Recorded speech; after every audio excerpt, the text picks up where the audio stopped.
Welcome to The Explainer. Today, we are diving deep into Genesis, one of the oldest and, let's be honest, most confusing books in the world.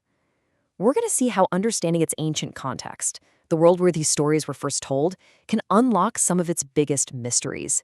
So here's the game plan. We're going to kick things off with a pretty wild story about giants. Then, we'll lay down a golden rule for reading any ancient text. From there, we'll actually apply that rule to the life of Abraham. And we'll wrap up by seeing how modern archaeology is fact-checking history in some really surprising ways. All right, let's just jump right in with one of the most puzzling and, frankly, just plain weird passages in the entire Bible. We're talking Genesis chapter 6.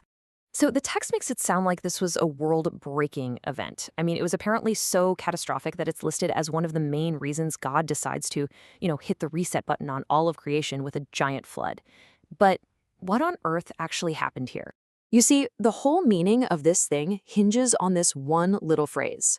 Who were these sons of God? And why was them getting together with human women such a massive problem? Well, over the centuries, people have come up with three main theories. Okay, so there are a few big ideas on the table. Were the sons of God just a godly family line mixing with a corrupt one? Or maybe they were powerful, abusive kings taking any woman they wanted. Or, and this is the wild one, was it something supernatural, like fallen angels having giant babies with humans? You can see how each of these views tries to explain why this was the absolute final straw for the ancient world. All right, so how do we even begin to solve puzzles like this? Well, let's move on because the key is a single, really powerful principle. And to show you what I mean, we're going to look at another famous story from Genesis, one that has been tragically, terribly misunderstood for centuries. So the story goes like this. After the whole flood thing, Noah plants a vineyard, makes some wine, gets hammered, and passes out naked in his tent. His son Ham sees him, and instead of helping, he goes and tells his brothers all about it. And this act of disrespect, it leads Noah to issue a seriously powerful curse. Okay, so here's the crucial point, and you really got to lean in for this. When you actually read the text carefully, the curse isn't on Ham, and it's not on his descendants who settled in Africa. Nope. It's explicitly on his son, Canaan, and whose descendants were the Canaanites, the future political rivals of the Israelites. So you see, this isn't some kind of racial curse. It's a political prophecy, and it's totally rooted in the honor and shame culture of the ancient Near East. And that right there illustrates the golden rule for reading any ancient text. You just can't pull a verse out of its time and slap a modern lens on it. You have to understand the historical, cultural, and literary world it came from. Like it says right here, context determines meaning. It's everything. You know, sometimes understanding context also means spotting what we call anachronisms, things that are basically out of time. The city of Dan is a perfect example. See, scribes writing hundreds of years after Abraham would update the old place name Laish to the name their audience would actually recognize, which was Dan.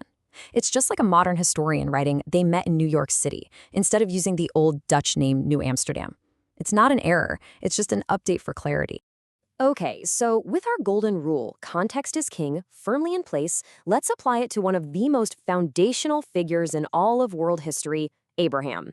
His entire life and his covenant with God can really be understood through three symbolic cuts that set him apart for a special purpose. First up, he has to completely cut ties with his past, his country, his culture, his whole extended family.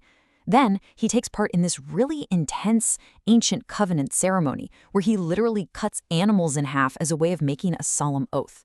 And finally, he accepts the cut of circumcision, a permanent mark on his own body, sealing the deal. You see how each cut represents a deeper and deeper level of commitment? So what does he get in exchange for this total, life-altering commitment? He gets a three-part promise that echoes through the rest of the Bible and really through all of history. He's promised a specific land for his people, descendants as countless as the stars in the sky, and a global blessing that would eventually extend to all of humanity, all through him. So, we've looked at literary context. We've looked at cultural context. But what about the hard historical stuff? Let's wrap things up by looking at how archaeology has sometimes stepped in to shed light on details in these ancient stories, details that critics once just laughed off as pure fiction. Okay, check out these two classic examples. For years, critics would say the Bible's wrong about Abraham owning camels. They weren't domesticated until way later. But then, Archaeologists digging at Ebla in Syria found tablets proving domesticated camels were being used 400 years before Abraham was even born. Whoops. And it's the exact same story with the Hittites. They were basically considered a biblical fairy tale until, you guessed it, archaeologists literally unearthed the capital of their massive empire in modern-day Turkey. So you see, whether we're talking about giants before the flood, or a terribly misunderstood curse, or even the history of camels, the lesson is always the same. To really truly understand these ancient texts, we have to do the hard work of stepping out of our world and into theirs. Context is the key that unlocks everything. And that leaves us with one last thing to chew on. This whole skill, this habit of demanding context, it isn't just for dusty old books, is it? Just think, how much more might we understand about our own world, our own disagreements, even our own news headlines, if we just committed to digging for the full context before we jump to a conclusion?